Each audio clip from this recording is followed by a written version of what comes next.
I still haven't gotten over what they did to player 120 in Squid Game. Her name was Cho Hyunju, and honestly, very few characters that season deserve to make it further as much as she did. It feels like they built this strong, layered arc for her and then cut it off way too abruptly, like she was disposable. And she wasn't. Hyunju wasn't just another contestant. She was a trans woman and a former Special Forces soldier, someone who had already fought real battles long before stepping into that game. She had the courage to come out, to live as her true self, and she paid a massive price for it. She lost her job, was rejected by her family, and drifted away from friends. So when she enters the competition, she's already carrying a history of loss and resilience that gives her choices inside the game a completely different weight. What's most impressive is that the show doesn't frame her as a character defined only by suffering. Yes, she has insecurities, but she also shows competence, strategic intelligence, physical training, and emotional control. She isn't reduced to a trauma narrative. On the contrary, she's capable, active, skilled, and essential to the group. Her generosity shows up in the very first game. In an environment where every second counts and any distraction can get you killed, Hyunju chooses to go back and help player 444 who had been shot, and even tries to pull Ji-hun across the finish line. That says a lot about who she is. In a space designed to encourage selfishness, she acts with empathy. It's not naive impulse, it's a conscious decision. Another crucial moment is when she finds the key that could guarantee her escape. She has a real chance to run, but she decides not to abandon the elderly woman and the pregnant player. That decision is huge. She knows what it feels like to be left behind, to be treated as disposable, and she refuses to repeat that pattern with other vulnerable people. That shows internal consistency, not just kindness. During the rebellion, she steps into a leadership role. She actively takes part in storming the dormitory, guides the other players, teaches them how to use the MP5, and applies all the military experience she built up over the years. She doesn't hide. She doesn't stand back. She puts her special forces training at the service of the group. At that point, it's clear she isn't just another contestant trying to survive. She wants to change the game's dynamic. Even after the uprising fails, Hyunju doesn't emotionally fall apart. In the hide-and-seek game, she's still there, helping, trying to keep the group together. And then comes the ending. Already injured and vulnerable, she still tries to protect the others until the very last second, but she's stabbed by Myung-ji without even getting the chance to fight back. The scene is painful not just because of the death itself, but because it cuts off a storyline that felt like it was building towards something bigger. If she had made it to the final Squid Game, the impact would have been massive. With close combat training, elite-level precision, composure under pressure, and strategic experience, Hyunju would have been a formidable finalist. Her presence would have added another layer of tension and meaning to the final showdown. It's not hard to imagine how much more intense that confrontation could have been with her involved. One of the strongest aspects of her character is that her identity as a trans woman isn't treated as her only defining trait. The show makes it clear who she is and presents her past, but it doesn't limit her to that. Hyunju has dreams, fears, flaws, skills, trauma, and virtues. She's a fully realized character. That natural approach to representation matters, especially in a global production of this scale. Her attitude within the group also stands out. Even with military experience and a combat background,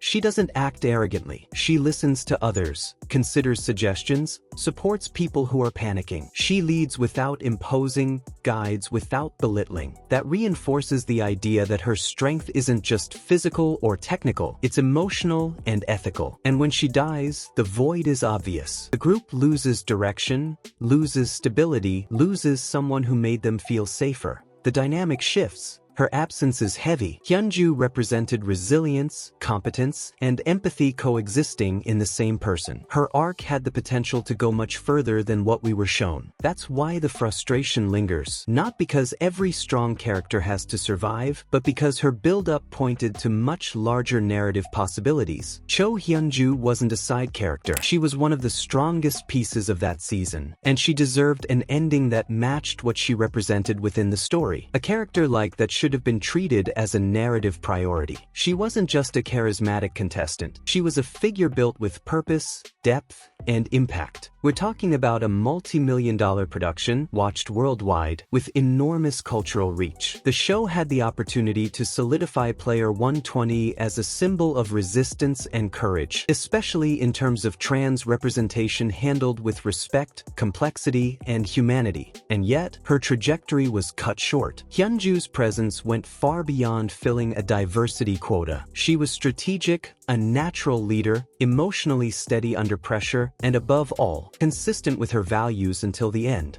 Every decision she made reinforced that. When a character built at that level exits the story so abruptly, it's not just a dramatic death, it's a real narrative loss. The show gave up the chance to explore deeper conflicts, strategies, and even moral dilemmas through her. That's why it's impossible not to argue that she should have made it to the final. Not out of favoritism, but as the logical outcome of what the story itself established. She had the physical training, tactical intelligence, and psychological balance to compete for the top spot against anyone. Seeing Hyunju in the final confrontation would have elevated the emotional weight of the ending and added even more meaning to the idea of survival inside that game. On top of that, the symbolic impact would have been huge. A trans character written without caricature, without exaggeration, without reducing her identity to a single trait, making it all the way to the final confrontation of a global series like Squid Game would have been a powerful milestone. Not as propaganda, not as a statement forced into the story, but as the natural outcome of a well-written character. If there's ever a continuation, a spin-off, or any expansion of that universe, it would be more than fair to bring Hyunju back, even if only through deeper flashbacks. There's still so much room to explore her military past, the choices that led her into the game, and the internal conflicts that were only hinted at. The character has more than enough substance to support new layers of storytelling, because at the end of the day, she wasn't just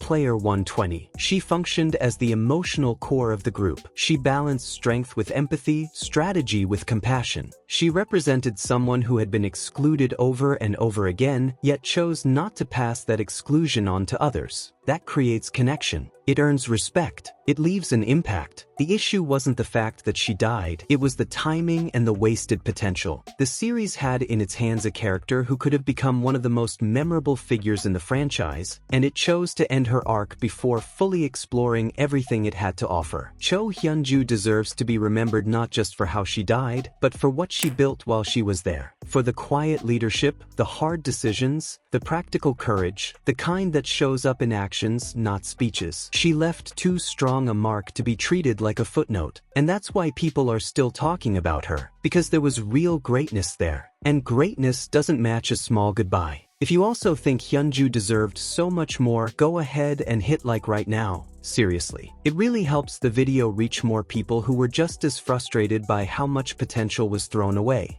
And before you leave, click the video that's showing up on the end screen. Trust me, keep this marathon going with me, because I promise the next analysis will hit just as hard as this one. We've still got a lot to talk about.